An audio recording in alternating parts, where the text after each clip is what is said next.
بسم اللہ الرحمن الرحیم عن ابی ہریرہ رضی اللہ تعالیٰ عنہ قال قال رسول اللہ صلی اللہ علیہ وسلم انما جعل الامام لیؤتم بہ فاذا کبر فکبروا واذا قرأ فانصتوا رواہ ابو داود والنسائی وابن ماجہ۔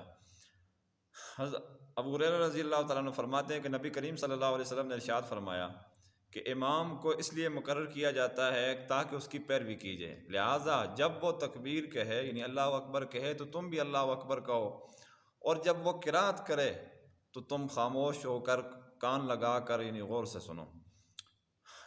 در حقیقت نبی کریم صلی اللہ علیہ وسلم کے فرمانے کا جو مقصد، ماخذ اور منشا ہے وہ قرآن کریم کی ایک آیت ہے، اور وہ آیت مبارکہ یہ ہے سورۃ اعراف کی آخری آیات میں سے اور 9ویں پارے کے اندر ہے۔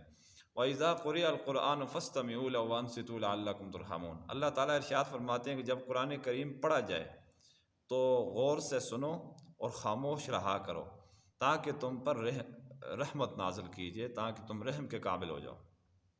اسی طرح اس سے آگے ایک اور حدیث ہے جس کے راوی جابر بن عبداللہ رضی اللہ تعالیٰ عنہ، عن جابر بن عبداللہ عن النبی صلی اللہ علیہ وسلم انہ قال من صلی خلف الامام فقراءۃ الامام له قراءۃ، کہ جابر بن عبداللہ رضی اللہ عنہ فرماتے ہیں کہ نبی کریم صلی اللہ علیہ وسلم نے ارشاد فرمایا کہ جس شخص نے امام کے پیچھے نماز پڑھی تو امام کی قرات اس مقتدی کے لیے کافی ہے، اس کو نئے سرے سے قرات کرنے کی ضرورت نہیں ہے۔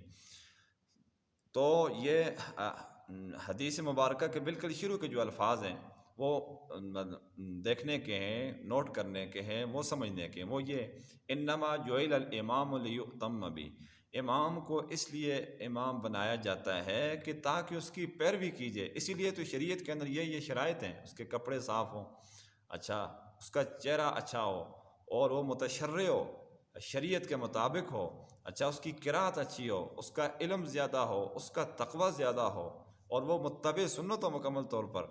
تو یہ کس لیے کیا جاتا ہے؟ اس لیے کیا جاتا ہے کہ تاکہ اس کی جو جتنی نماز ہے، جو چیز بھی ہے خاص طور پر، وہ اس کی وجہ سے لوگوں کی نماز بھی اچھی ہو جائے۔